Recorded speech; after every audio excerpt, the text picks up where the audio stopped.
I feel reality-based self-defense is the entire concept of violence. So right from the beginning of what something's going to happen, all the way to court. So I feel that most gyms really focus on just the fight as the fight started. So he's going to punch me, now I'm going to do this, then I'm going to do that. We don't talk about why he was going to punch me, what happens to my body when he's going to punch me, or the aftermath of that. If I get attacked by people, if there's other attackers, or if maybe I'm using too much force and I'm going to court. How do I justify that?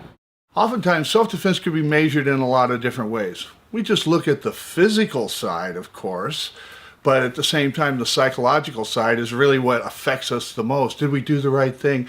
Oh God, I hope I didn't hurt that guy. Oh, what am I going to do in this situation? And we beat ourselves up because of how we beat somebody else up on a physical note. That's why we don't want to be malicious. We want to be able to answer everything in our heart and our soul without being a malicious person. Once we defend ourselves physically, the reality is we have to defend ourselves emotionally, psychologically, financially, legally, morally, ethically, spiritually. All those factors kind of come into play. If we defend ourselves physically, now we got the police involved, we've got an attorney involved. Now, all those things, we may go to jail. Are there witnesses? And if there's witnesses, how did they perceive that self-defense coming into play? Did it look like self-defense, or was I raising my voice and I looked like the instigator? So a lot of those factors kind of come into play. If I go to jail, who's paying the bills? You know, if I don't go to jail, who's paying the bills? So I'm either giving money to an attorney and not making a house payment, or I'm in jail and I can't make a house payment. So now self-defense is protecting your family, you know, and protecting all those elements that allow life to continue on without being disrupted. And, you know, so a simple conflict can turn into a nightmare for not only you, but the rest of your family. If you're not teaching self-defense law, you shouldn't be teaching self-defense. You're teaching fighting, and fighting is not defensible in court. People focus on the physical. It's not hard to hurt people. It's not hard to injure people. It's not hard to kill them. It's not hard to cripple them. Almost all the issues are emotional and mental. It's making yourself do it.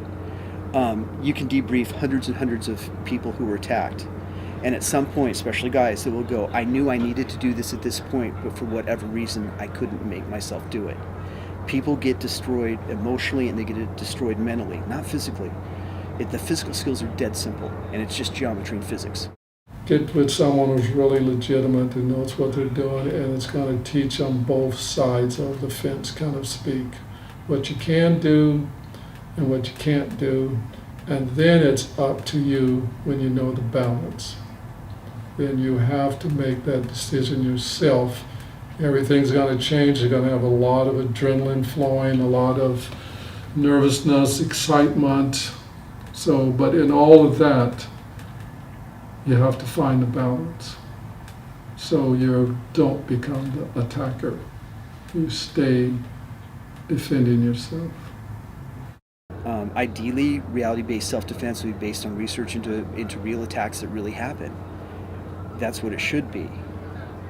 Very, very few people are doing that. They're trying to adapt something they're good at, their martial arts or whatever, and then trying to make it all things to all people.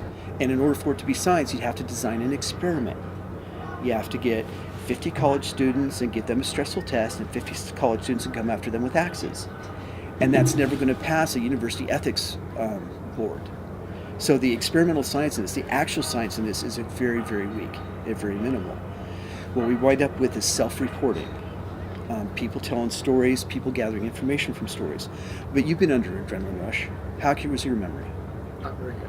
Okay. Not very good. Right, so you get the people, so we get the people that have done it 100 times.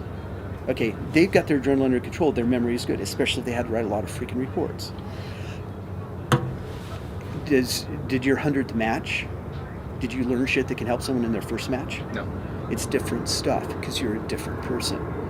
So everything in here is always going to be really, really squishy.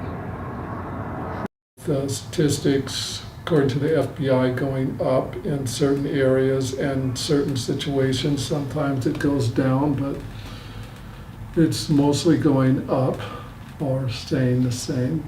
So I think that's a concern about people that they have. And, you know, people used to sit on the front porch.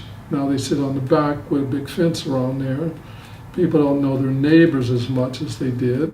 Martial arts has created this fantasy, and movies do it too, that you can engage Jason Bourne, and the guy can run your head through a concrete wall and everything, and in the next scene, you don't even have a blister, a bruise, or a black eye, and you're scoring with the hot chicks. So you're the badass, gets all the chicks, but the truth is, you're probably in the hospital, you probably don't have a job, you probably got some lawsuit against you, you probably got some criminal charges against you. You know, the things that I could get away with 30 years ago or 40 years ago, chasing girls in bars and stuff, ain't what's happening today.